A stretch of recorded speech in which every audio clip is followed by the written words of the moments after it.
Hey everyone, today we're going to be taking a first look at and going for a first ride on a very popular bike that's been out for a few years now. It's a steel frame, it's got multiple wheel sizes, and it looks to be a pretty cool bike overall. You already saw the thumbnail, you know what this is about. It's the State Bike 4130 All-Road.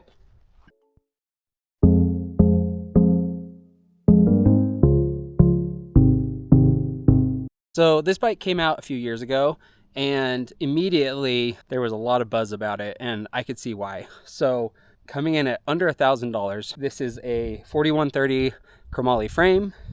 Usually it has a chromoly fork. I'll discuss this right here in a minute. This is their new Monster V2 fork. But when this bike was released, one of the reasons it really turned heads was because of this right here. It's got through axles, front and rear.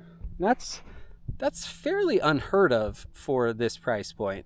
It's really hard to get that. Usually you're going to get maybe a through axle front and a quick release rear, or just quick release front and rear. But to have this with a modern standard, the latest standard for gravel and road bikes, pretty incredible. So I ordered the flat bar version. It comes in both flat and drop bar.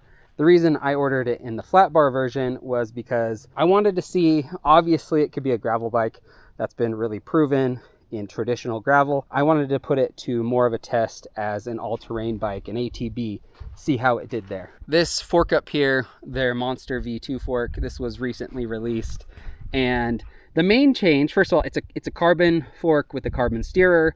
It's got clearance for up to a 2.5-ish in a 27.5, and then in a 700C or a 29er, you can clear about a 2.2. The main difference between this and the V1 is this right here. It's got a flip chip, so you can swap it between, basically to decide how much offset you want. And so that's going to change a little bit of the handling of the bike, both because it changes the overall wheelbase, but also it affects the trail, which can give you a more responsive or less responsive, more stable at high speeds steering feel.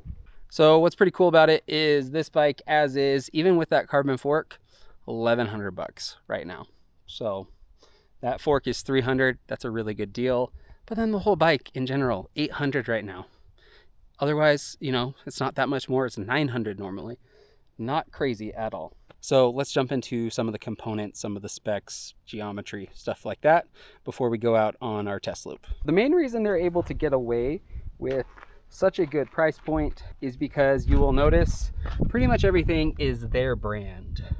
The cranks, the chainring, the derailleur, the cassette, even the brakes. Typically you will see this, it's way more common, you know, handlebars, stem, seat post, and even the seat.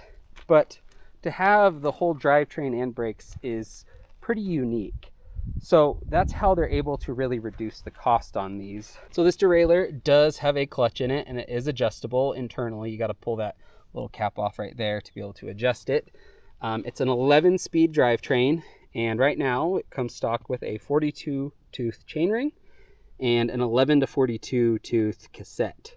Now that is very steep. That's going to be my main concern on this as an all-terrain bike. That probably works great for gravel, for flatter things, but that's a very steep gearing if you're doing a whole lot of off-road riding. One cool thing about it though is you can get either drop or flat bar shifters for it.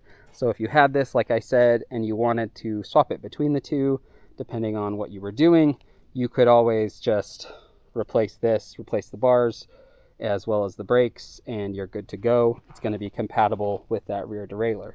Speaking of the brakes, they're state branded. The levers don't actually say anything on them, but the calipers do. They look to me to be very similar to, say, like the MT200s from Shimano. And they do run mineral oil, which is a plus. So we'll see how these do in general. Obviously, I'm going to have the same problem I have every time, where they're not bedded at first on this first hill, but we'll see how they do in the long run. Moving on to the geometry, this is where Some people might be a little bit disappointed, especially if you are looking at super modern bikes, but generally it's not all that bad for the intended use. So they have 4 sizes, extra small up through large. The large they recommend for 6'1" to 6'5", but when I looked at the numbers, I felt pretty confident that I should be on a large, and I'm just shy of 5'11". So this is the large. That's what I ended up going with. It says 55 right there. From just hopping on it to make sure my saddle was right in the position, I do feel like it was a good choice. I think the medium would have been too small for me. Starting off with the fitment ones, the reach is 385 millimeters. The stack is 621.5. And then the effective top tube, because obviously the top tube's at an angle, so that doesn't really tell you much, but the effective top tube, the virtual top tube some people call it, that is 575 on this large. The head tube angle also changes depending on the sizes you are running, only by 1 degree over the whole range. So it's not a crazy amount, but that's a whole degree. So in the large, it's a 71.5 degree head tube angle, and in the small, or the extra small, it's a 70.5. Seat tube angle on the large is 73, while on the extra small, it's steeper actually, up to a 75 degree seat tube angle. Moving back here, it's got a 450 chainstay and quite a bit of bottom bracket drop at 75 millimeters. That's especially quite a lot when you've got 650B wheels on there. So I'm guessing it's gonna feel very stable, but I might have some pedal strikes. I haven't weighed the bike yet, but their listed weight for 650B in a large is just shy of 28 pounds, only 2 ounces short. So it's not terribly heavy, especially for it being 4130, but I'm sure there's ways to lighten it up, just swapping some components. Another thing I'll mention before I get out, because I really want to ride, is these wheels are state branded and they are tubeless ready. The tires, at least on the 27.5, are not tubeless ready. You'll probably be able to make it work, but usually you get a lot of seepage and it can cause some more issues. So these Barzos are not tubeless ready. These are. I haven't checked to see if they're taped. I'm assuming they are, since it said they were ready. For being a large, this definitely feels very short.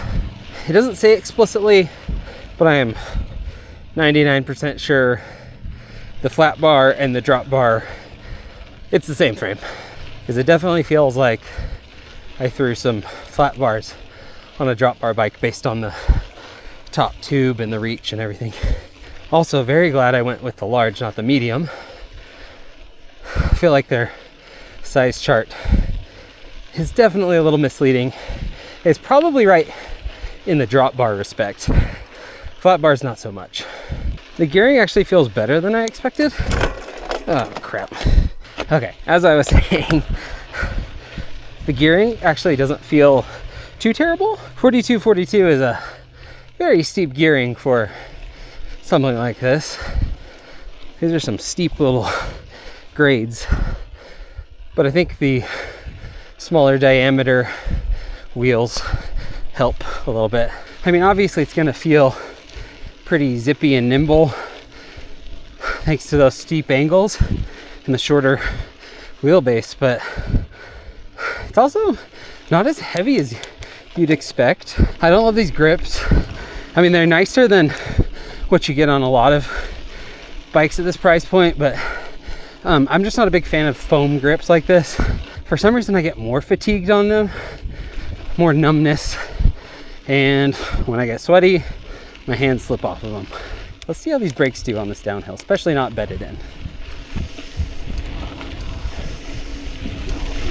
Luckily, we did finally get some rain, which is very helpful.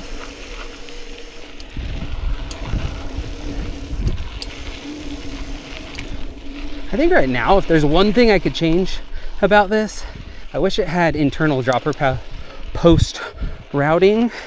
It's got a 27.2 seat post anyway, so I don't know.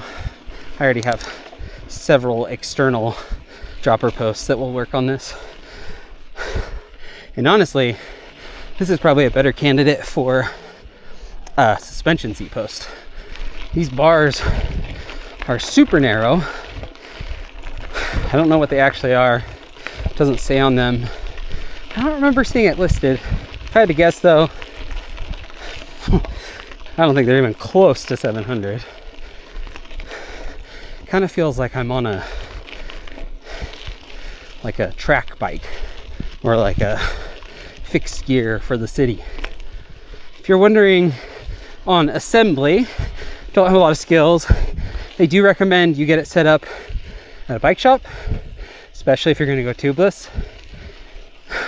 But I put it together in my shop, and very easy. Really, all you had to do was put this on. Bars with everything was already on there. I did adjust, locations. I kind of wish these were flipped, so my brake could be more outboard, or inboard. But other than that, air up the tires, cut everything off, throw your pedals on, good to go. Obviously, based on that chain drop earlier, I might need to adjust the limit screws, because there was no reason for it to go over like that. But having assembled a lot of bikes, it was one of the easiest and most well put together. Had instructions like stickers on the cranks to make sure you went the right way. So good job, State. This bike feels great on this type of stuff. This just flat dirt roads. This is a little sandy, so I'm glad I've got these tires instead of the 700C. But those would do fine too, especially with 45 millimeters on them. I think they come stock with 38, which I would like to see that a little wider, but it depends totally on your use case. I am really loving the body position on this. It's not as upright as some people might like, but you could put, some different bars, more rise on them. I think it's perfect though for what this bike is designed for. I'm upright, I'm comfortable, but I'm not super upright. It still feels not crazy, endurance-y, comforty, but it's comfortable enough. If you told me right now I need to go ride for 4 hours, I'd say, okay, my body wouldn't have to, it wouldn't feel strained anywhere. I would feel like I could ride it for a long time. The only thing that would probably get to me is this frame is a little bit, it's steel, but it's pretty burly. So if you're wanting a really supple, smooth ride, I don't know that this would be the bike for you. Maybe I've just ridden a lot of titanium and carbon recently, but it just feels like I could hook it off of, I don't know, a giant thing and nothing would break. Like it's built for abuse. Whew. Little scary there. It's a fairly short wheelbase, very steep head tube. Still fun though. Man, it's super quick feeling. A very, very playful ride. Not as much confidence as I would hope for, at least right now. Maybe I'll get used to it, and I think some wider bars would probably help. But, ooh, yeah.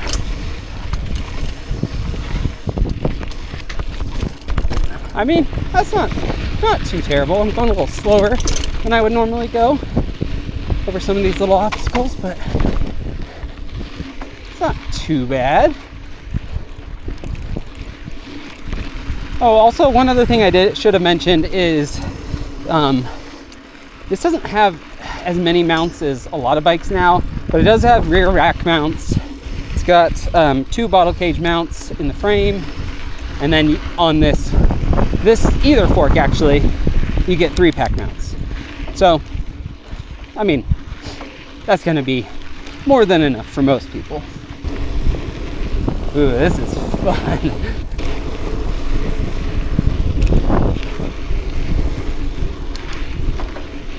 But like, now I'm liking that big chain ring.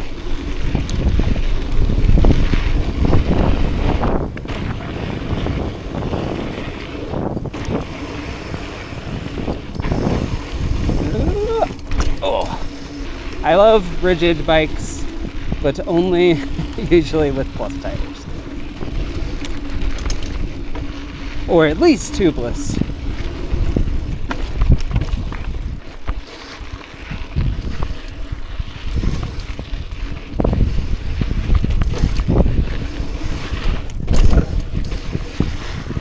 Ooh. Very maneuverable in this tight stuff. The wheelbase is just noticeably shorter than I normally ride. I like very long wheelbase bikes though. But man, these tight turns and switchbacks are no problem. Ooh, yeah. That's what I thought, pedal strike. I am just kind of blown away by how fun this bike is. Not doing anything crazy, but it's just really fun. I don't know, it's unexpectedly fun. I'm gonna skip some of these rocks and stuff for the sake of the tubes and my body. It's so short, you can jump anything. So this was only my first ride on this. I'm gonna do a lot more, change stuff out, tinker on it. But I get why people like it. The price just blows my mind, especially with those thru axles and the state stuff. I mean, I only have one ride, so durability wise, we will see, but very impressed by the performance of the drivetrain, of the brakes even. While it wasn't the strongest brakes ever, it did fine. And so better than I thought it would do, especially with these smaller rotors and everything. Really solid, honestly. Are there some things I would change? 100%. I think I would definitely, as much as I'm saying complimenting this drivetrain right here, I would still probably go with a smaller chainring on the front, but that's just because of what I want to do with this bike. I also think I wish these bars were maybe a hair wider. It depends though. Again, a lot of this is dependent. This is one thing about this bike and this type of bike. So that's one thing I'm gonna do as I test this bike out. Set it up more for off-road adventures, and then set it up more for commuting and stuff like that. You know, just kind of try it in many different ways, because I think that's the beauty of this type of bike. And the nice thing is with state at this price point, it gives you a lot more flexibility to be able to set it up in different ways and to customize it to your liking. Really impressed with this first ride, and it makes me excited to try this out for a couple months, see how I like it, and see what it can do. If you want to support me, be sure to subscribe, leave a super thanks, or buy some stickers. And yeah, leave questions, comments, anything down below. But thanks for watching, and I'll see you next time.